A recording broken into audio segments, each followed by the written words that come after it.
Thanks for joining us. We're recording this video in the Win Technology studio, and we want to thank our media sponsor, Royal Credit Union. We have with us today Christian Phelps. He's the Democratic candidate in the 93rd Assembly District. Christian, welcome. Yeah, thanks for having me. Good to be here. Well, we appreciate your coming. And before we get into legislation and that sort of thing, we want to know a little bit more about you. So what would you like people to know about Christian Phelps?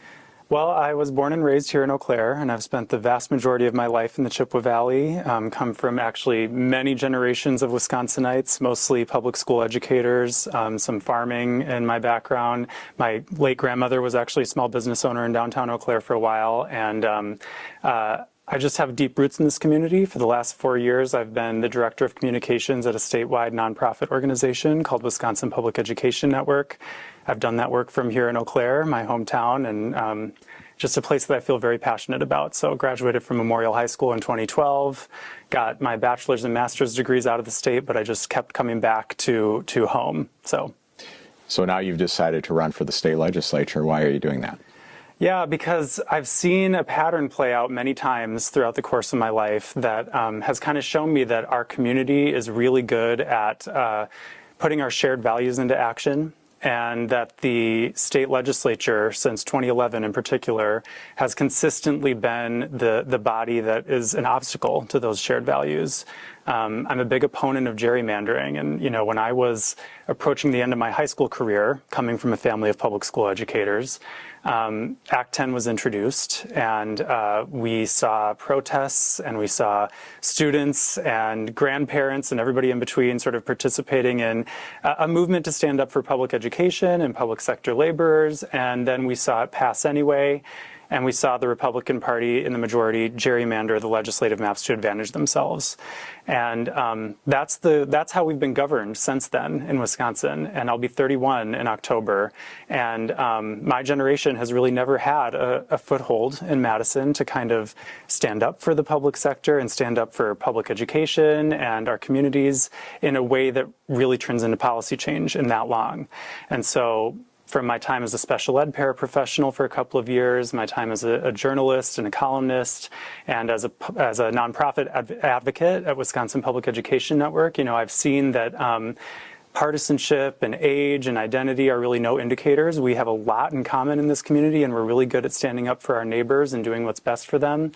That legislature has been the problem. And so when I saw that we have such new legislative maps and that the 93rd looks so much more like how a legislative district should have looked all along, where it represents parts of the urban and rural areas in the Chippewa Valley and a big multi-generational cross-section of who we are here, I really tried to talk myself out of running, but I couldn't do it because we've waited 14 years for an opportunity at a more democratic way of doing things in Madison, and I think our community is very ready to take that opportunity for what it is. If you are elected in November, you would be serving in the legislature in January. So are there some specific issues you personally think you would work on if you're a member of the legislature? Yeah, I'm a big believer in the public. I believe in our community. I believe in the people that I know so well here and the people that I've got the pleasure of knowing over the course of the summer so far. I think that the state needs to stop its disinvestment in public education.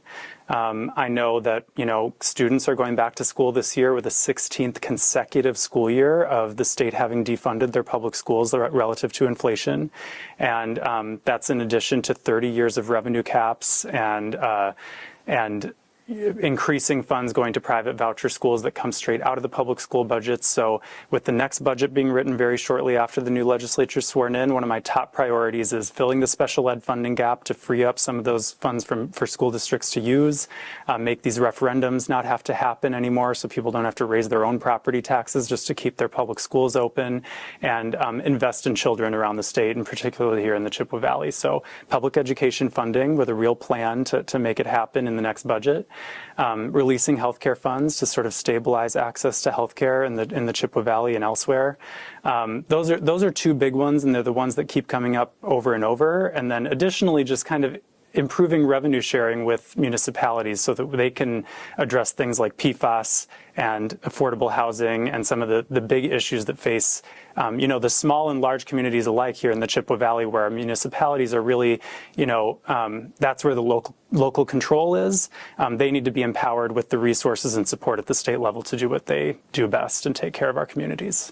As we look at the role of state government in our economy, what do you view as its responsibilities to have a strong economy for the Chippewa Valley? I think the state is responsible for that. And, again, I'm a big believer in the public. I always kind of call myself pro-public, by which I just mean, like, I really believe in this community, and I think that we have an excellent small business economy here, and I think we're actually missing out on a lot of what we could have. As a younger millennial, I know that there are a lot of great innovative and entrepreneurial ideas in my generation that people just don't feel that they have the stability to pursue because the social safety net isn't necessarily there for them if you have to give up health insurance or you have to give up an income in order to take it on or take out high interest loan or something. We're probably missing out on some of the great innovative and entrepreneurial ideas that kind of make us who we are as a community. So I believe the state should help by making sure that people are covered with health insurance, that the social safety net is there for them and so that they can take on these great ideas. And finally, I've already mentioned it a little bit, but I think that making our community attractive and there for everybody is what draws people into the community. And if we want to have a strong workforce, and Eau Claire is one of the fastest growing cities in the region, in the state actually, and the small communities in the 93rd alike, if the state is there to fully fund public schools, for example, so that taxpayers don't have to reach into their own pockets and pay their taxes twice. We've already paid state taxes expecting them to fund public schools. Public schools attract families to a community.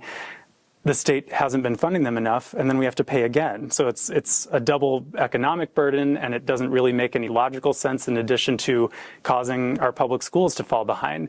If the state has better revenue sharing with municipalities so that the municipalities can, support the community in full and not go bankrupt in doing so and make,